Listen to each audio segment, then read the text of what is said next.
In the beginning, the world was a garden of perfection. Eden stretched out beneath a boundless sky, its rivers shimmering, its trees heavy with fruit. God had shaped man from the dust, Adam the first, and breathed life into him.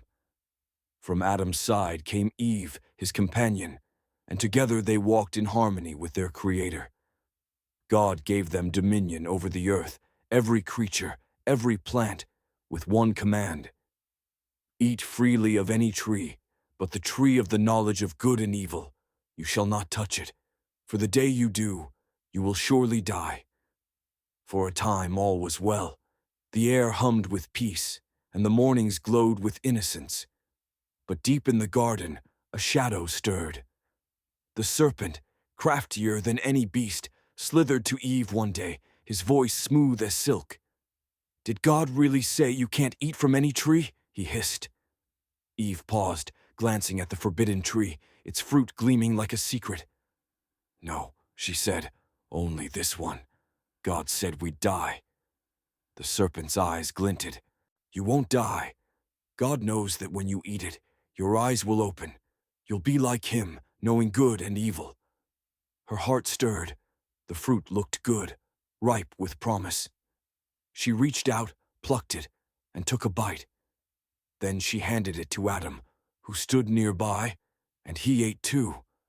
In that moment, the world shifted. Their eyes snapped open, but not to glory, to shame.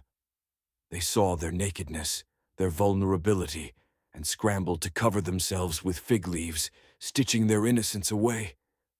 Then came the sound of God walking in the garden, the cool of the day turning heavy with dread. They hid, crouching among the trees, but his voice called out, "Adam, where are you?"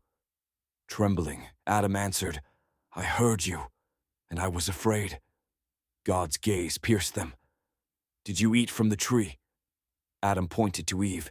"She gave it to me." Eve pointed to the serpent. "He deceived me." The truth unraveled, and with it, the curse fell. To the serpent, God said, "Crawl on your belly, and enmity will burn between you and the woman, your seed and hers." To Eve, "Your pain will multiply in childbirth, and you'll yearn for your husband, yet he'll rule over you." To Adam, "The ground is cursed because of you.